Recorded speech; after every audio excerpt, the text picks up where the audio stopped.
हमारा स्टैंडर्ड्स और कोड में दे रखा है। और उसके अलावा मोर इम्पोर्टेंट है, अगर फायर या स्मोक कुछ आ गए, लोगों को बस अगर छोटा साइज आग है, trained people should use the fire extinguisher, जिसको बोलते हैं फर्स्ट एड फायर एक्सटिंग्विशर, जो हमेशा 4 किलो से लेके 8 या 12 किलो तक में आता है। अगर आग छोटा है तब उसके ऊपर सीधा स्वीपिंग टेक्निक से डालना है ताकि आग बुझ सकते। अगर बुझ नहीं रहा, लोगों को तुरंत जाना चाहिए। No common man should remain in that seat of fire and try to quench it. Common man should leave away. जैसे सर आपने सही बात कही, अभी भी जो हम गोवा का एक इंसिडेंट सुन रहे हैं, तो उसमें जो आप स्मोक की बात कर रहे हैं, मोस्टली डेथ की वजह स्मोक थी rather than to the fire. लेकिन जैसे सर ने बताया कि हम मटेरियल ऐसा इस्तेमाल कर रहे हैं जिससे स्मोक ज्यादा हो रहा है, तो we should use that material which will take 2-3 hours at least, उसके बाद वो स्मोक जनरेट हो ताकि लोगों को वहां से भागने का या बचने का मौका मिल जाए। बिल्कुल सर, जैसे कि आपने प्रिवेंशन की बात करी, तो प्रिवेंशन में एक तो ये आ गया कि हमें एक एग्जिट देख करके निकल जाना चाहिए जी।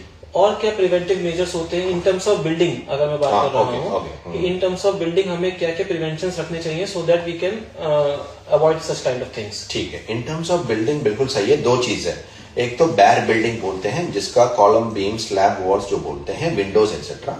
दूसरा है फर्निशिंग लाइक दिस, और carpets and your curtains etcetera.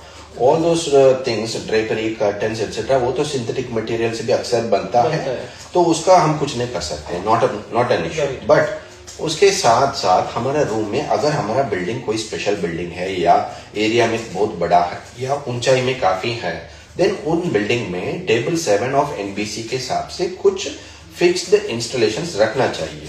Those are for detecting fire and also for dousing fire and smoke.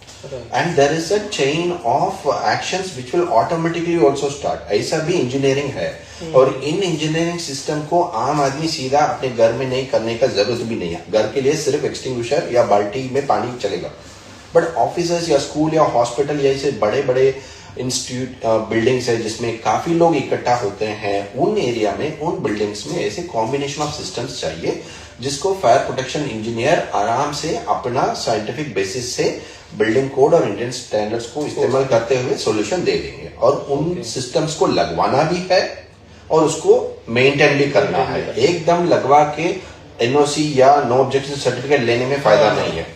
60 साल 70 साल अपना बिल्डिंग में सारा सिस्टम को मेंटेन भी करना है, ताकि अगर बाई चांस फायर या स्मोक हो जाएंगे तब वो अपने आप भी ऑटोमेटिकली भी होगा या मैनुअल इंटरवेंशन के हिसाब से भी कर सकते हैं।